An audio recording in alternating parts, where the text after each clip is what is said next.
Welcome to Entrepreneurship Quarter 1 Lesson 2. It's all about recognize a potential market. Okay, so dito aalamin natin, understand the sources of opportunity for business. Dapat alam daw natin ano ba yung mga opportunity for business, determine the essential and the entrepreneur for opportunity seeking. Ano daw yung essential sa isang entrepreneur para magkaroon tayo ng opportunity, and also identify markets and propose potential product. I-identify natin ano ba yung market problems, and then ano yung potential product para sa market na yon or service that will meet the market needs, and then know the problem and which a business opportunity arises. Dapat alam din natin what are those problem na pwedeng maging problema sa ating magiging business. And then also identify, screen, and propose solution to meet the problem. Dapat meron na tayong mga proposed solution para matagumpayan natin or masolusyonan natin yung ating problema. Also, we have to select the best product or service that will meet the market needs with the consideration of generating profit. So, this time, dapat alam na natin ano ba yung best product or service na pwede nating ibigay sa target market natin dahil yun yung problema at yun yung kailangan ng ating target market. Creation of entrepreneurial ideas leads to the identification of entrepreneurial opportunities. So, which in turn result in the opening of the entrepreneurial venture. Paano daw ba tayo mag-create ng isang entrepreneurial venture? So, the entrepreneurial process of creating the new venture is presented in the diagram below. So, first is we have to create entrepreneurial ideas. That's why I'm telling you, mag-isip kayo ng product na pwede nating ibenta sa mga target market natin. But first, kailangan muna natin identify ano ba yung kailangan, ano ba yung problema ng target market natin. Next is identification of entrepreneurial opportunity. That's the reason or that's the result na magkakaroon na tayo ng entrepreneurial opportunities dahil nakikita na natin ano ba yung needs nila, ano ba yung kailangan nila. And the last one is opening the entrepreneurial venture. Entrepreneurial process of creating a new venture. So what are those essentials in entrepreneurs opportunity seeking? So these are the basic foundation that the entrepreneur must have in seeking opportunity. So as an entrepreneur, dapat meron ka nito. Number one is the entrepreneurial mind frame. So from the word mind frame, allow the entrepreneur to see things very positive and optimistic way in the midst of a difficult situation. It's all in your mind. So ibig sabihin, you have to be positive, you have to be optimistic in everything. So being a risk taker, an entrepreneur can find solution when problem arise. That's the number one, mind frame. Number two, we have an entrepreneurial heart plane. So entrepreneurial driven passion. They are attracted to discover satisfaction in the act in the process of discovery. Passion is the great desire of an entrepreneur to achieve or his goal. So, heart play, ibig sabihin yung passion nyo, yung gusto nyong gawin, yung masaya kayo na ginagawa siya. That's why I am telling you na kapag pumili kayo ng product, dapat yung product na gagawin nyo ay gusto nyo siyang gawin at i-align nyo kung ano yung interest nyo. Okay, number three, we have the entrepreneurial gut gain. This refers to the ability of entrepreneur of being intuitive. So this is also known as intuition. The gut gain also means the confidence in oneself and the firm believes that everything you aspire can be reached. So eto gut gain is the confidence na meron ka.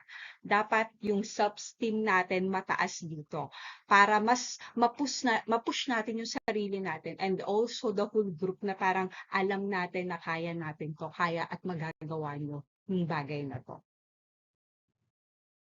Sources of opportunity. So, napakarami daw way to discover the opportunities. Looking at the big picture, some have noticed that emerging trend the pattern for business opportunities, while others are trying to find out their target market. Some are the following sources of opportunities. So, changes in environment, okay? So, pag sinabi natin changes in environment, yung pagbabago ng ating environment. So, if we look to our, dito sa Pilipinas, ano ba yung changes ng environment na nagkakaroon dito na pwede nating i-atake for our business. So, number one dito is um, kapag summer at saka kapag rainy season, tama?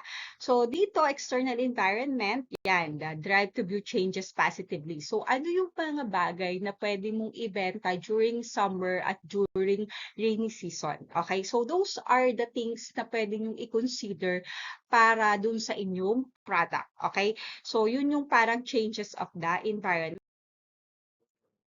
Another sources of opportunity, societal environment include the various forces like, so dito the political, economic, socio-cultural forces, technological environment. So those are things na pwedeng maka-apekto in our business. So in political, ito yung law, rules, regulation, on how you get the permit if you are going to put a new venture or a business.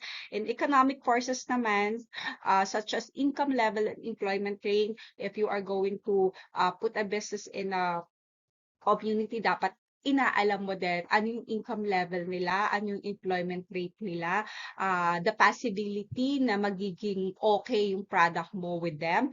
Of course, the social cultural forces, the custom, the lifestyle, the values that characterize the society. You have to know then ano ba yung mga lifestyle, values na meron ang isang community na yun na sa tingin mo ay yung product mo ay magiging okay sa kanila.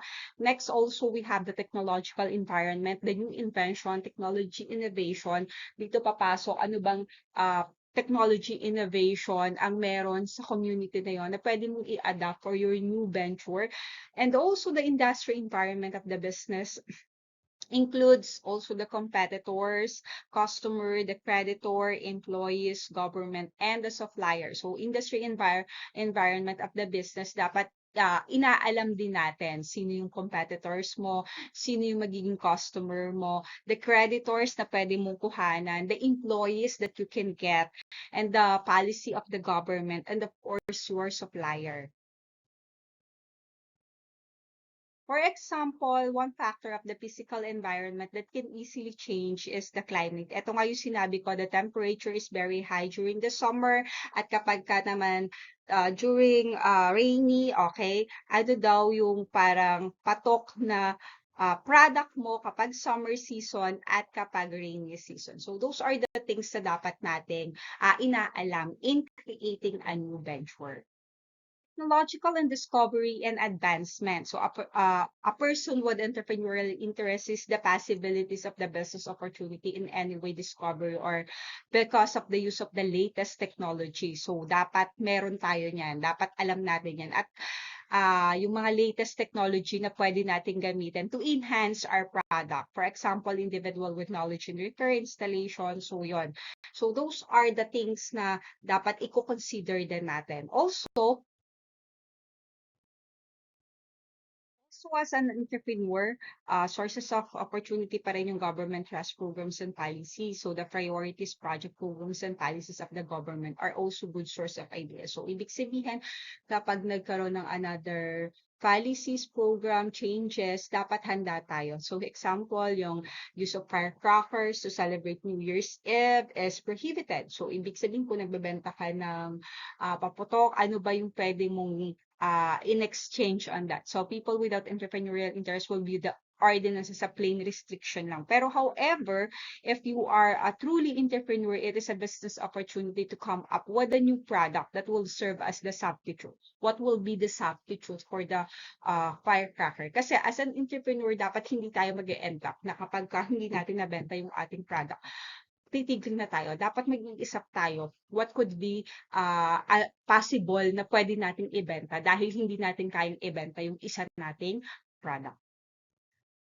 The people interest. So this one is very important. The interest of hobbies and preference of people are rich source of entrepreneurial ideas. So like the increasing number of internet cafe at present could be lead to the strong attachment of the young people to computers. So ano pa yung interest ng mga tao? So from dito, aalamin natin ano ba yung pinaka-trend, ano ba yung laging lang needs, okay? So, dun tayo magkaka-idea kung paano tayo magbibigay ng product or kung paano tayo gagawa ng product.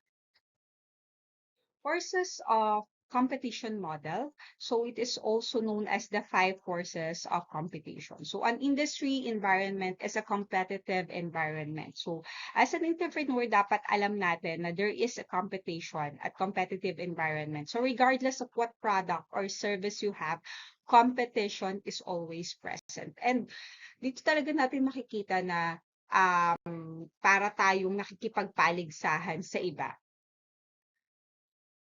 Competition is an act of process of trying to get or win something. And for example, the price is lower when there is a competition among the store. So these are the 5 forces competing within the industry, okay? So di ba sa mga cafe dito, kung makikita natin, pupuntahan natin yung mga cafe na medyo mura pero the quality is good, okay? So ibig sabihin, andun talaga yung competition. So, these are the 5 factors. We have the buyers. Okay, sino yung mga target buyers natin for our own product? The potential of new entrants. So, ibig sabihin, possibility na maging kalaban mo with your product, rivalry among existing firms. So, ito yung mga possible na talagang kalaban mo na with your product, substitute product na dapat meron ka, and of course, your supplier. So, saan ka kumukuha ng iyong product with the quality, dapat meron tayo niyan. Okay, so these are the 5 forces competing with the industry. Ito talaga yung parang kailangan natin para makipag-compete with the other businesses kung may kapareho ka na product with your business. Buyer is one that pay cash in exchange to your goods and services. So, ito yung ating consumer or ito yung ating customer na bumibili ng ating product. So, for example, the influence of the price in the bargaining strategy. So, the buyer has the strong and magnified bargaining power. So, ano yung threat? The threat of its bargaining power will be less if the following factors are noticed. So, magiging less yung bargaining power ng ating buyer kapag with the different factors. Number one is there are several supplier available in market. So, easy for us to access yung mga supplies na kailangan natin at nasa market lang siya. The buyer has the potential for backward integration. So when you say backward integration, it is the company that supplies the product or the services needed for production is kayang bilhin ni buyer. Then of course, the cost of switching the supplier cost is minimal. Kung maliit lang naman yung magiging cost kapag nagkaroon ng switching tayo sa supplier, and the product represent a high percentage of the buyer's cost kapag ang product ay mas malaki yung percentage, and then the buyer purchase large portion of the seller's product or services. So these are the factors para maging less yung threat ng bargaining power. Potential of a new entrant. So when you say potential, define as one who enters something. Okay. For example, the level of the capital requirements. If the business requires the huge capital, so the new entrant should decline to join the business. Okay. Kung masyadong malaki yung capital for that business, so mahihirapang makapasok with that business. So this gives a threat to the business. Okay. So, ito ay magiging threat to the business that can be noticed if there is the presence of the following factors. Okay? So, pag sinabi, etong mga following factors, substantial ang capital requirement, hindi ganun ka-stable. Then, of course, number 2 is strict yung government policy, hindi mo ma-meet yung requirements. Then, nagkakaroon ng difficulty in accessing the distribution of channel. And of course, the economics of scale. Ano ba yung nakikita nating scale ng economy ng isang community? And then the high cost of the product differentiation. And of course, yung high switching cost ng pagpapalit ng mga product. So, ito yung parang factors for the potential of the new entrants. Kung halimbawa, mayroong gustong magtayo ng business. And this will be the threat factors para magtayo ka ng bagong business. Rivalry among the existing form. Okay, so ito daw mga the rivalry of the existing. So this one is the state or a situation in which people or group are competing with each other. So there is a competition na. For example, it depends on the marketing strategy na ginagawa in your market or yung marketing strategy ng your competitor, like ano ba yung magandang strategy na ginagawa nila, yung given freebies, special offers, di ba? So makikita natin the buy one, take one, yung get to free one. Okay, so the intensity of the rivalry among existing firm is characterized to the following factors. Okay, so there are factors para magkaroon ng intensity ng rivalry. So letter A is you have to diversity of the rivals. And then number 2 or the letter B, the number of competing firms. Gaano ba kadami yung kalaban mo with your product or with your business. And then the characteristic of the product of the services. So ito the quality of the product na pwede mong ibigay with your a buyer, tsaka consumer.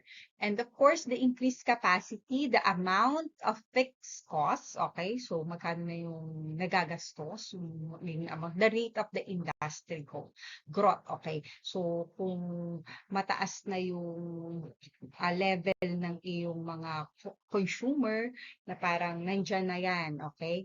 Next one, substitute product so means that takes the place or function of another. So ano yung mga substitution? So for example, the consumer decide to use the margarine as a substitute for butter. Okay, so yun. So in case the price of butter increase, preferably the consumer would gradually switch to margarine. So ito yung parang sinasabi natin substitute product. Ano yung pwede nating isub kapag yung ating ginagamit ay not available.